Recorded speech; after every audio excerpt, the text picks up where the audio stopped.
Hi everyone, welcome back to my channel, and today I'm going to be talking about my top tips to conduct online synchronous lessons.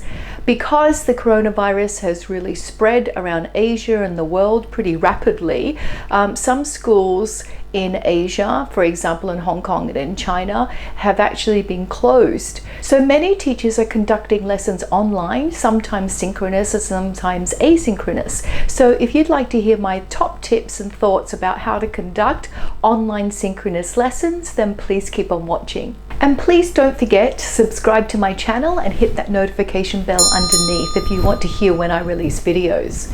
Okay, so what are my top tips for teaching synchronous online lessons? My number one top tip is don't do more talking than your students during the online synchronous lesson.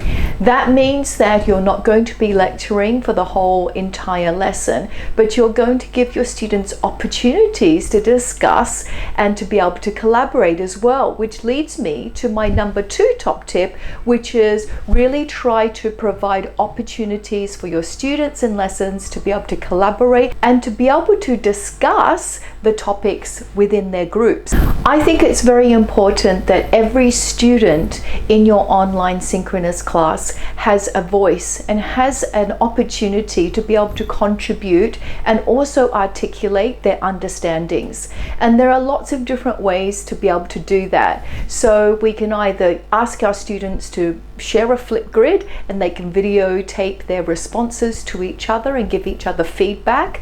Now, the only problem with Flipgrid is that you need to log in and you need a Google account. So if you're in an area where Google is not available, then I suggest maybe Padlet wall. So on a Padlet, you can actually video your responses, but you can also type and you can audio record as well as video record your responses. With Padlet, you don't need a sign in at all. And as long as you have the URL, then all students can access that too. My next tip is that if you have to spend more than 1 hour teaching your students how to use a particular technology, then don't use it. All technology nowadays should be really very user-friendly and easy to use. And I always said that my role in the classroom was as a maths teacher and not as a technology teacher. Now, you may have to introduce some basic functionalities of the technology, but it's really important that students are given the opportunity to explore that technology, and they will probably within minutes be teaching you how to use it. Now, my next tip is really important, and it's about not wasting your students' time when they're online with you in a synchronous fashion. Now, you want to make sure that whatever lesson you're conducting online is worthwhile for students so that they actually get light bulb moments, they can participate, they can engage, and they can also have some takeaways from that experience. So you want to make it really worth their while that they actually attended the class. And if they didn't attend the class, they couldn't just watch the video to actually understand what the learning was. Now, I've got a little example of an activity that I used to love to do. It's called a Pedagogy. So I'll put the link in the description box below. And a Pedagogy, basically, there's a huge resource on a website that actually provides bundles of 20 slides. So what is a Pedagogy? A Pedagogy consists of 20 slides, and each slide is shown for 20 seconds. And I used to ask my students to look at the pictures, and they had to take turns to talk about the pictures. Now, there are lots of ready-made ones on the Pedagogy website, but if you want it to be more mathematical, then you can create your own slides with different mathematical concepts and ask your students to describe what they see on the slide within 20 seconds.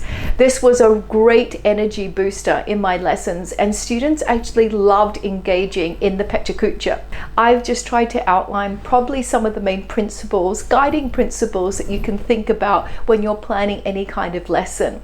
And I'm going to leave you just with this last thought that it's really not about the technological tool that you're using, but it's how you're using that tool to enhance learning. So notice how I haven't gone into detail about how to use particular tools, but I've focused on what the tool can provide in terms of collaboration, in terms of deep thinking, and in terms of connection.